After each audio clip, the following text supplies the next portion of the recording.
There was a man who walked so closely with God that heaven itself spoke his name with honor. He was not like the others. While the world drowned in corruption, while men chased power, pleasure, and pride, he chose righteousness.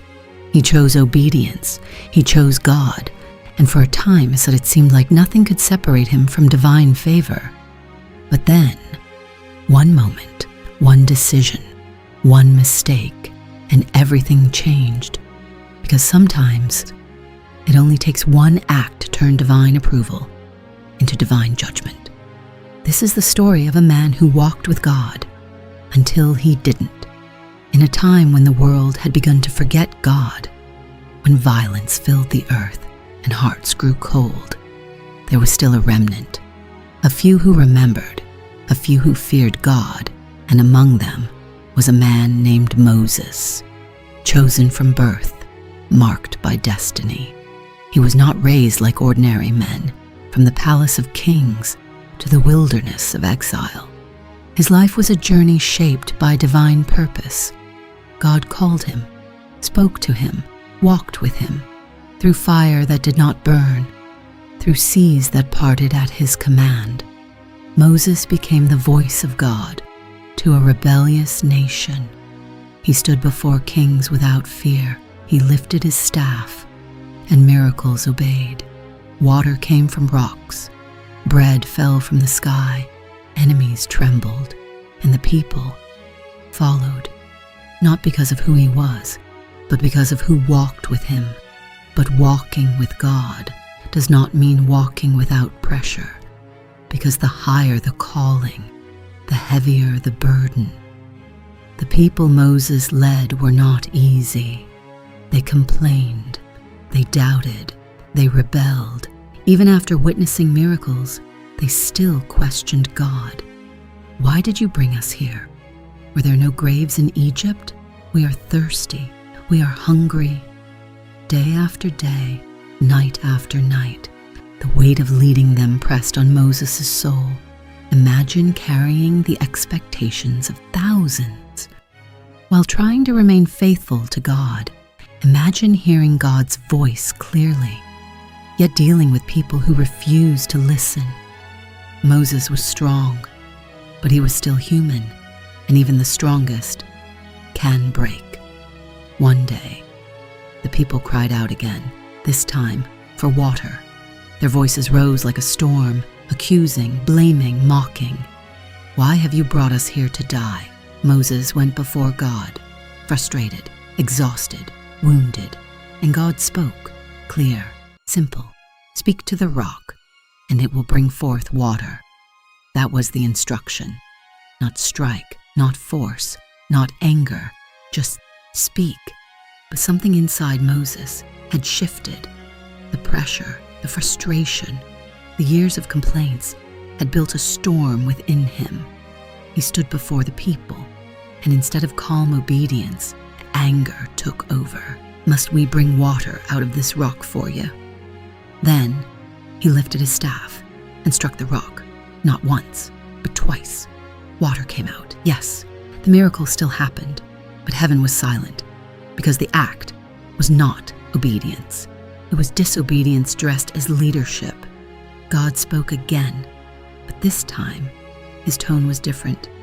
Because you did not trust me enough to honor me as holy, you will not bring these people into the land I promised. Imagine hearing that. After everything, after all the sacrifices, after all the obedience, one moment, one act, and the consequence was final. Moses would see the promised land, but he would never enter it, not because he failed completely, but because in that moment he misrepresented God to the people. He allowed anger to override obedience, and in doing so, he turned a holy instruction into a human reaction.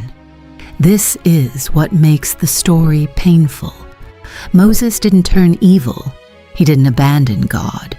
He didn't walk away from his calling. He continued to lead, continued to serve, continue to speak with God, but the consequence remained. There are mistakes in life that forgiveness does not erase from consequence. God still loved Moses, but justice still stood, and sometimes the cost of one moment is a lifetime of missed promise.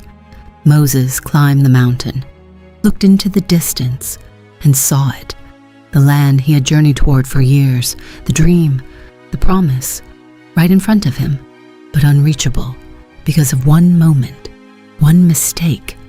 This story is not just about Moses, it's about us. Because many people walk with God for years, faithful, committed, obedient, but they forget something important, that walking with God requires consistency, not just in public miracles, but in private obedience. The danger is not always in big sins. Sometimes it's in small moments of disobedience, moments where emotion replaces instruction, where pride replaces humility, where anger replaces trust. And in those moments, we don't just act wrongly, we misrepresent God. So here's the question. What if one moment could change everything? What if one decision could redirect your destiny? Would you still take it lightly? Or would you choose obedience, even when it's hard? Moses walked with God. He experienced miracles most people could never imagine. But in the end, it wasn't his miracles that defined his legacy. It was his moment.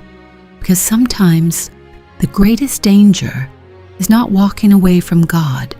It is walking with Him and still choosing your own way. If this story moved you, if it made you think, then this channel is for you. Because here, we don't just tell stories. We reveal truths, hidden lessons, and moments that shape destinies. Subscribe to STORYLUME by Goodness and step into stories that will change how you see everything.